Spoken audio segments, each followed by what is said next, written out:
അധ്വാനിക്കാതെ പാവപ്പെട്ടവരായി പോയിട്ടില്ലേ? ഒരേപോലെ അവസരം കിട്ടിയത്. ഒരാൾ കഠിനാധ്വാനം ചെയ്ത് സമ്പാദിച്ചു, ഇപ്പുറത്ത് അധ്വാനിക്കാനുള്ള ആരോഗ്യം ഉണ്ടായിരുന്നു, അവസരവും ദൈവം കൊടുത്തു. പക്ഷെ അലസത കാരണം അധ്വാനിച്ചില്ല. അപ്പൊ എന്ത് പറ്റി? ദരിദ്രനായി തുടർന്നു, അല്ലെങ്കിൽ ദരിദ്രനായി മാറി. എന്നിട്ട് നമ്മൾ എന്താ ചെയ്യുന്നത്? ഈ അധ്വാനിച്ച് കഷ്ടപ്പെട്ട് ഒരു നിലയെത്തിയില്ലേ, അയാളോട് ചോദിച്ചിട്ട് ഇയാളെ സഹായിക്കുക.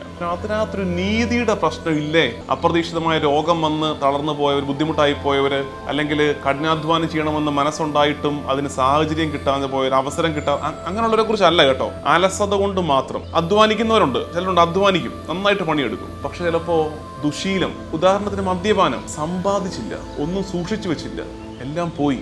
ഒരാവശ്യം വന്നപ്പോ, ഒരു വീട് പണിയുടെ ഘട്ടം എത്തിയപ്പോ, അല്ലെങ്കിൽ ഒരു ചികിത്സയുടെ സമയം എത്തിയപ്പോ കയ്യിലൊന്നും സേവിങ്സ് ഇല്ല. അപ്പൊ നമ്മൾ ഉള്ളവരുടെ നിന്ന് വാങ്ങിച്ച് ഇപ്പുറത്ത് കൊടുക്കുന്നു. ഇയാള് കുടിച്ചു കളയാതെ, ഒരു സമയം പാഴാക്കാതെ കഷ്ടപ്പെടുകയും ദൈവത്തെ വിളിക്കുകയും ചെയ്തതിന്റെ ഫലമായിട്ട് ആയി. ഇപ്പുറത്ത് ഒരു നിഷേധത്തിന്റെ ഫലമല്ലേ ഇത്? ആ ദൈവം ആരോഗ്യം കൊടുത്തു, അധ്വാനിച്ചു, എല്ലാം കളഞ്ഞു കുളിച്ചു, പോട്ടെ. ഒരാളുടെ കുഴപ്പം കൊണ്ട് പക്ഷെ ഒരുപാട് പേര് സഫർ ചെയ്യുന്നില്ലേ? അദ്ദേഹത്തിന്റെ കുടുംബം അവരെന്ത് തെറ്റ് ചെയ്തു? നിസ്സഹായത അവരെ കാർന്ന് തിന്നുകല്ലേ? ആ നിസ്സഹായത കണ്ടിട്ട് നമുക്ക് അനുകമ്പ തോന്നണം. അതാണ് ഈശോയുടെ ശൈലി.